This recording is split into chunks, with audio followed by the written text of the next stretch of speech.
You want me to say really terrible things about Putin and then say, hi, Vladimir, how are we doing on the deal? It doesn't work that way. I'm not aligned with Putin. I'm not aligned with anybody. I'm aligned with the United States of America and for the good of the world. I'm aligned with the world, and I want to get this thing over with. You see the hatred he's got for Putin. It's very tough for me to make a deal with that kind of hate. He's got tremendous hatred, and I understand that, but I can tell you the other side isn't exactly in love with, him either. So it's not a question of alignment. I'm aligned with the world. I want to get the thing set. I'm aligned with Europe.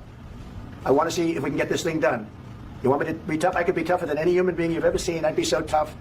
But you're never going to get a deal that way, so that's the way it goes. All right, one more question. I would respond to this. So look, for 4 years in the United States of America, we had a president who stood up at press conferences and talked tough about Vladimir Putin, and then Putin invaded Ukraine and destroyed a significant chunk of the country. The path to peace and the path to prosperity is maybe engaging in diplomacy. We tried the pathway of Joe Biden of thumping our chest and pretending that the president of the United States' words mattered more than the president of the United States' actions. What makes America a good country is America engaging in diplomacy. That's what President Trump is doing. Can I ask you?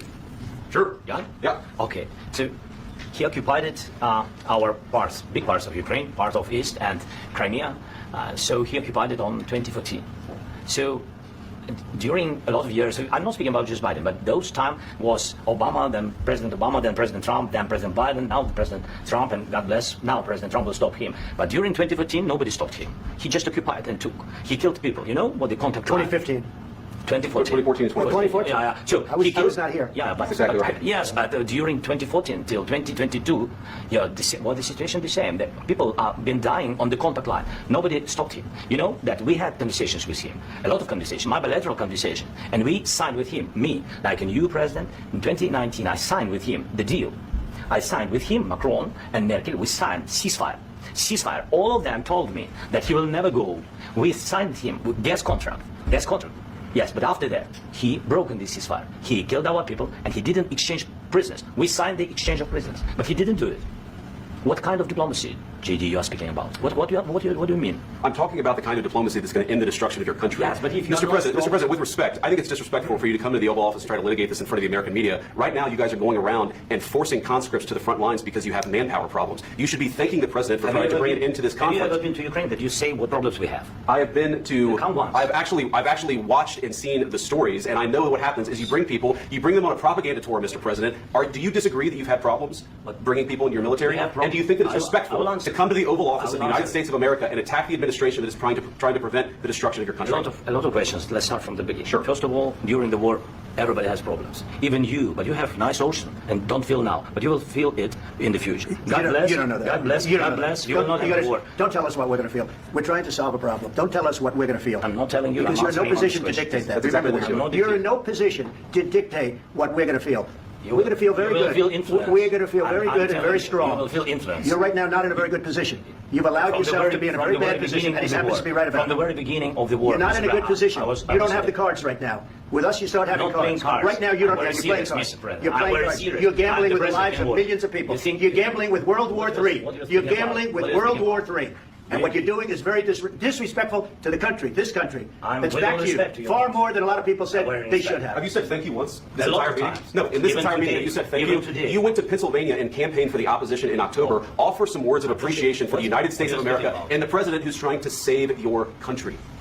Please, you think that if you will speak very loudly about the war, He's not speaking loudly. He's not speaking loudly. Your country's in big trouble. No, you've done a lot of talking. Your country is in big trouble. I know. You're not winning. You're not winning this.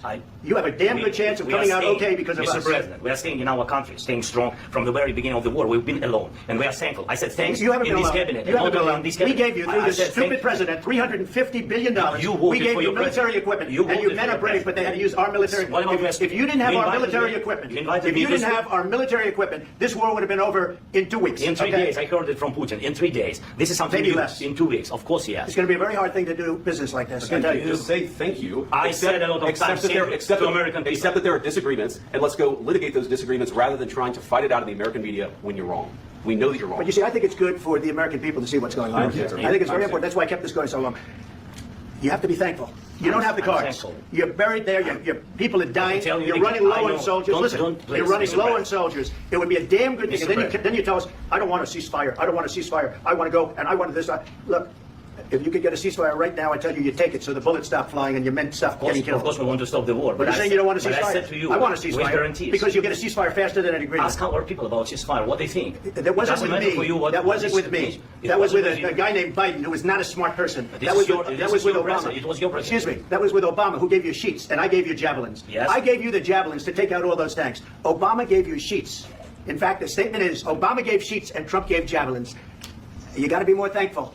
Because let me tell you, you don't have the cards. With us, you have the cards. But without us, you don't have any cards. One more question to Mr. Vice President. I'm sorry. It's going to be a tough deal to make. Because the attitudes have to change. What if Russia breaks ceasefire? What if Russia breaks peace talks? What do you do then? I understand that it's a heated conversation right now. What are you saying? What She's if asking, what if Russia breaks the ceasefire? What if anything? What if a bomb drops on your head right now? But they have Okay? broken What if they ceasefire. broke it? I don't know. They broke it with Biden because Biden, they didn't respect him. They didn't respect Obama. They respect me. Let me tell you, Putin went through a hell of a lot with me. He went through a phony witch hunt where they used him and Russia. Russia. You ever hear of that deal? That was a phony Hunter Biden, Joe Biden scam. Hillary Clinton, Shifty Adam Schiff. It was a Democrat scam. And he had to go through that. And he did go through it. We didn't end up in a war. And he went through it. He was accused of all that stuff. He had nothing to do with it. It came out of Hunter Biden's bathroom. It came out of Hunter Biden's bedroom. It was disgusting. And then they said, oh, the laptop from hell was made by Russia. The 51 agents. The whole thing was a scam. And he had to put up with that. He was being accused of all that stuff. All I can say is this. He might have broken deals with Obama and Bush, and he might have broken them with Biden. He did, maybe. Maybe he didn't. I don't know what happened. But he didn't break them with me. He wants to make a deal. I don't know if he can make a deal. The problem is, I've empowered you to be a tough guy. And I don't think you'd be a tough guy without the United States. I mean, your people are very brave. But you're either going to make a deal or we're out. And if we're out, you'll fight it out. I don't think it's going to be pretty, but you'll fight it out. But you don't have the cards. But once we sign that deal, you're in a much better position. But you're not acting at all thankful. And that's not a nice thing. I'll be honest, that's not a nice thing. All right, I think we've seen enough. What do you think? Huh? This is going to be great television, I will say that. All right, we'll see what we can do about putting it together. Thanks.